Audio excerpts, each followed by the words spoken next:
What's up YouTube? Dustin Huey here, back with another NHL 22 video. Thanks for clicking on the video and checking it out.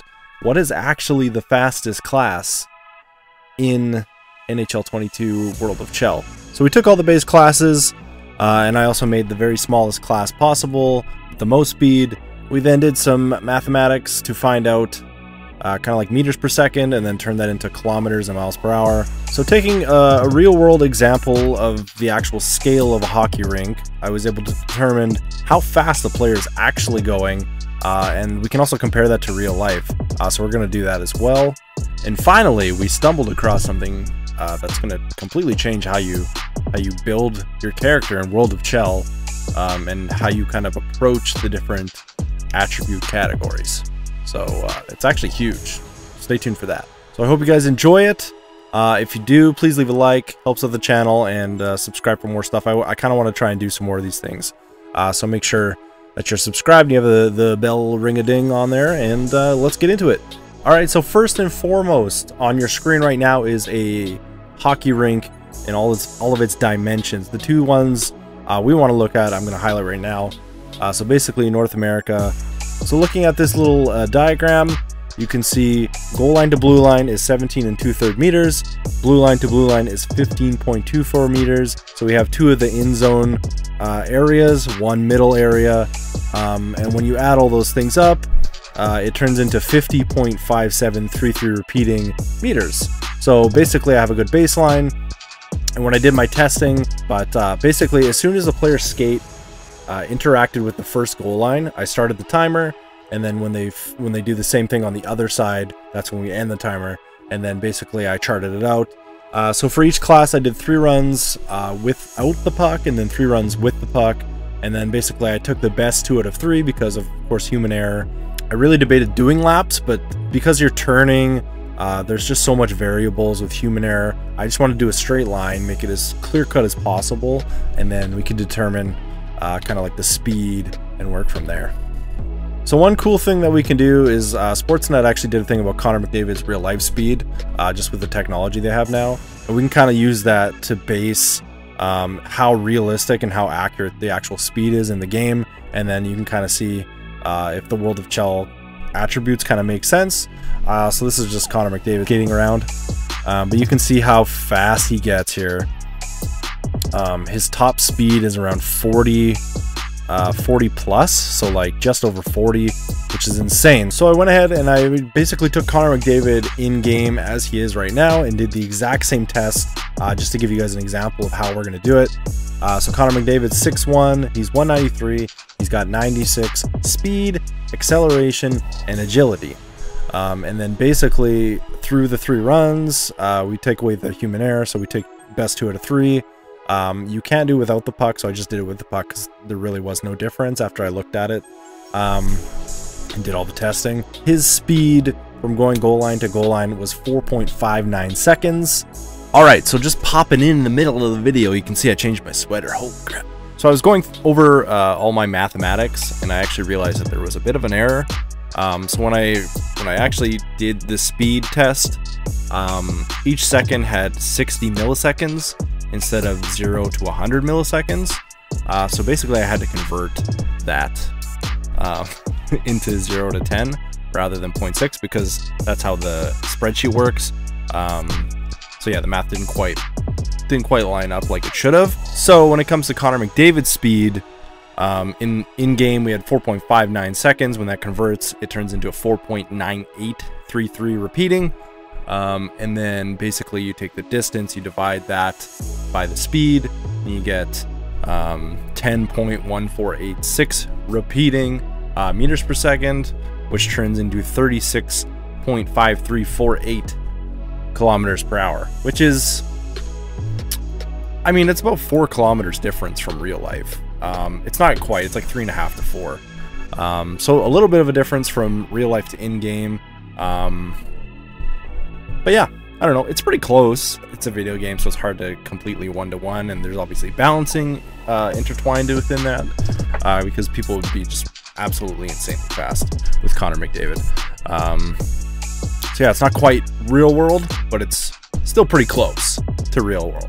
So some of the classes are kind of They're still good, and they're still like relatively accurate to real life.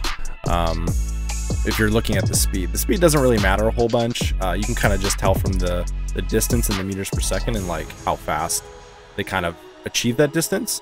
But I figured out to include it just so you can kind of compare what's the actual like top end, or like what's the overall speed of that class. So I was going to show like the footage in the background. I can always post that if you guys are interested, but I figured the spreadsheet was kind of more important. So you can kind of see I did each class. The link is going to be in the description, so you guys can actually just look at this yourselves if you want. Alright, so all the base classes, Sniper, Playmaker, Dangler, and Puck-Moving Defenseman all have 85 speed. What that means is they all really just have the same distance. Height and weight doesn't really affect how fast your player skates other than the attributes. The attributes are the key. So the smaller you make your player, the more attributes you get. The more attributes you put into the player, the faster he gets. There's like there's no difference between a 6-foot guy that's 85 speed and a 5'7" guy that's 85 speed. They skate the exact same speed per distance, basically. Essentially, all 3 or all 4 of those classes, I guess, are all about 5.5 seconds when you match them all up, which means they're all kind of around the 33-ish plus, like 33 to 33.3 kilometers per hour. And that's with and without the puck. Without the puck was actually like just a slight hair slower, but some classes were faster, so I didn't really take anything away from that. It could have just been human error with the puck. Again, I measured as soon as the front skate hit the line on either end. I didn't want to do the stick because the stick's waving around. It was also kind of difficult because you can't always see when the skate was hitting the line. But we tried to be as accurate as possible, and that's why I did 3 runs. So as you can see in my spreadsheet, I kind of crossed out the worst run and then went best 2 out of 3, took the average, which in some of the cases was the exact same, which carried through. I adjusted it to a 1 out of 10 scale, or a 0 to 10 scale instead of a 0 to 660 millisecond scale. And then we take that, this is the distance from goal line to goal line.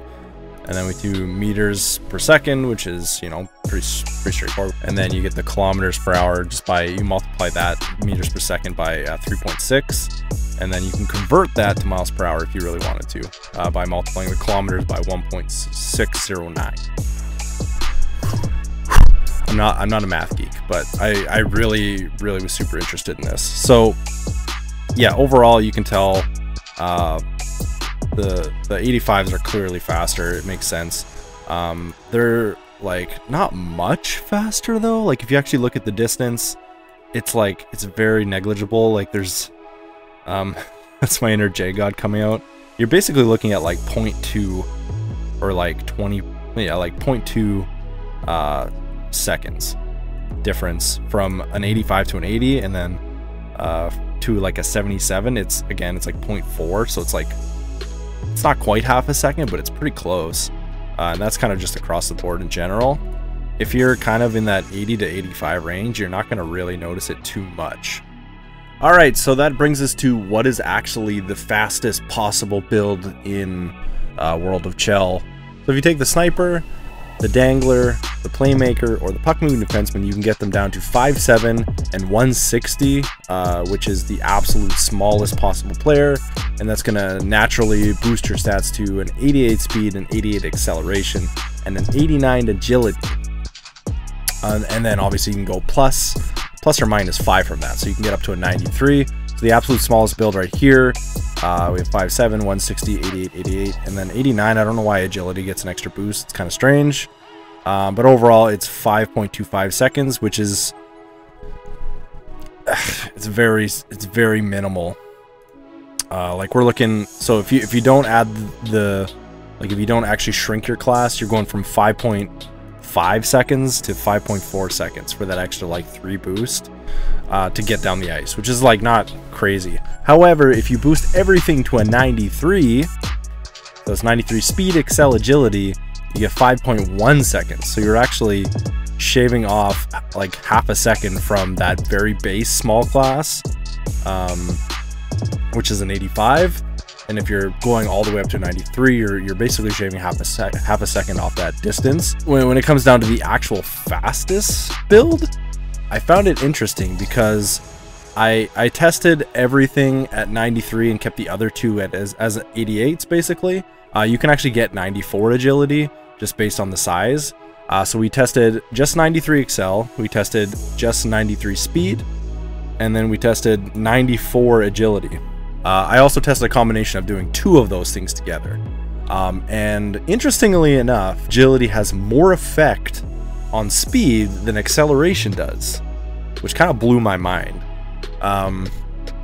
So if you take a look here, acceleration, so from a 0 to 10 scale, we're looking at 5.35 seconds to get all the way down the ice. If you run 93 speed, you get a 5.175, and if you run just agility, you get the same thing as just running acceleration, which is 5.35. So that's kind of where I was like initially like, huh.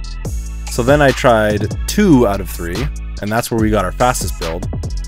Which again, this could just be human error, but testing I did 93 speed, 88 Excel, so I didn't touch acceleration, and then I went 93 agility, and that actually gave me the same or better, just like a hair better. Again, I'm looking at frames, so basically it was the same as running 93s across the board. I was kind of interested, so I ended up running that test again and actually reducing acceleration to 83. So I was like, hey, what if I actually removed it? So I did that, and it was the same. Nothing changed. I was still the same speed. I didn't put it on the sheet, but like basically it's the same build, but instead of 88 Excel, you run 83. You just get rid of it. You go -5. Exact same speed as running 93s across the board. So acceleration didn't do anything, which was crazy. And that kind of led me to my meta class, quote unquote meta class. Because as a sniper, you don't want to like give up your shooting abilities. And I'll kind of walk through it with you. But when I was running the test, basically, if you run 93 speed, 83 Excel, again, I don't know why it doesn't seem to affect anything. It's kind of strange because like you think the distance going would matter. And then I didn't touch agility, so we went from just kind of like the smallest possible build, which is an 88, we just left it. And that gives you the ability to actually put stats in more important places than acceleration, which is... so let's take a look at that. So here's the all 93 speed build. So you got 93 speed, 93 Excel, 93 agility. And then we're just going to watch. So it's like literally 5.06. You can just watch it twice just so you guys get a gist of it. Timer starting, here he goes, here he goes, here he goes, and boom, 5.06. Now let's look at the 83 acceleration build. And if you're curious about how it actually looks, this is the sniper class that I have proposed as the meta: 5'7", 160, 90 speed, 83 acceleration, and 91 agility. This is it in action. As you can see, he's quick, he's real fast, and again, very little difference, and he's blowing it like it's crazy. It's like 5.1 seconds to get down the ice. It's absolutely wild, and I don't know why it's a thing, but you can see he's quick. Like the acceleration doesn't seem to affect him at all. All right, so here is my meta build. So I haven't put any abilities on there at all, and like as you can see, so we went +5 speed. So we're rocking 93 speed, as mentioned in the spreadsheet, and we're rocking 88 agility. So you can actually get naturally 89, but I figured it's the difference between 89 and 88. It's not much. In doing so, you can keep your wrist shot accuracy at 85, which is still pretty impressive. Naturally, the sniper is like this, so it's an 88 wrist shot and 86 slap shot. So you can play around with that and go with whatever you want. I thought 85s for both was like pretty solid. You do have to give up a little bit of balance. You could give away some more shot accuracy, but I was like, what's the difference between a 69 and a 67? Nice. And like, don't get me wrong, this player build will absolutely get knocked off the puck. If you're into like a defensive defenseman or enforcer or like a power forward or whatever, you're gonna get knocked off the puck. It's not it. But here's where I found it interesting. So like I said, typically you would have an 88 Excel, okay? And we've completely removed it because it apparently doesn't do anything. And I don't know why, and I don't know if that's something that they're going to address potentially after seeing this video, but we'll have to test it again. But yeah, I'm running 83 Excel because like I don't need to run it. In doing so, I can add 1 to wrist shot and slap shot power, and I can run a +5 puck control. I can have 90 puck control as a sniper. And then endurance, I just took 1 point away because, like, again, 85 to 86 is going to be so negligible that you're not even going to realize it. I didn't touch the playstyle or tenacity or the tactics because that's kind of that's preference if you want to even touch those.